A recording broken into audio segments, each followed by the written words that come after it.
বর্তমানে যারা জমির ব্যবসা করে অর্থাৎ দালালি ব্যবসা, ইসলাম শরীয়ত মোতাবেক এই ব্যবসা কতটুকু হালাল? দালালি ব্যবসা যেটাকে আপনারা বলতেছেন, এটা ইসলামে কতটুকু হালাল? যদি দালালি ব্যবসাটা এরকম হয় যে আপনি নিজে থেকে জমি খোঁজ করলেন, আরেকজনকে সন্ধ্যা দিলেন, কাগজপত্র চেক টেক করে দিলেন, তাহলে সেক্ষেত্রে তিনি খুশি হয়ে কিছু দিলেন, এটা আপনার জন্য জায়েজ। আরেকটা পদ্ধতি হলো, আপনি একটা জমি দেখলেন, দেখে জমিওয়ালাকে বললেন আপনার এই জমিটা আমি এত টাকা করে বিক্রি করে দিব, এটা আমার দায়িত্ব। জমিওয়ালা বললো ঠিক আছে, তুমি এত করে বিক্রি করে দাও, আমাকে এর কমটা দিলে হবে, 50 লাখ করে বিক্রি করো, আমাকে 40 করে দিলেই হবে।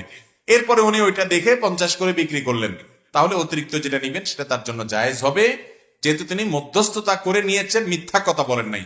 তবে বেশিরভাগ জমির দালালরা মিথ্যা কথা বলে, এবং এই মিথ্যা কথা বলে যদি উপার্জন করে সেটা কিন্তু কি হবে না, জায়েজ হবে। আবার অনেক জমির দালালরা আছে দুই দিক থেকে খায়, সেটাও কিন্তু জায়েজ নাই। দুই দিক থেকে কিভাবে? যিনি ক্রেতা তাকে বলে ভাই এটা আপনার জন্য আমি নিয়ে দিচ্ছি, আমি নিতে 50 লাখ দিয়ে নেব, আমাকে আপনি 5 লাখ করে বাড়াই দিয়েন, আমি লাভ যেহেতু করব না, তো তার কাছ থেকে 5 লাখ খায়। এদিকে জমিওয়ালারে বলে কি যে আমি এটা 40 লাখ করে বিক্রি করব, 50 লাখ করে বিক্রি করবো, আপনি 40 পাবেন, আমাকে 10 লাভ দিবেন। তো দুই দিক থেকে লাভ খায়, এটা কি হবে না, জায়েজ হবে।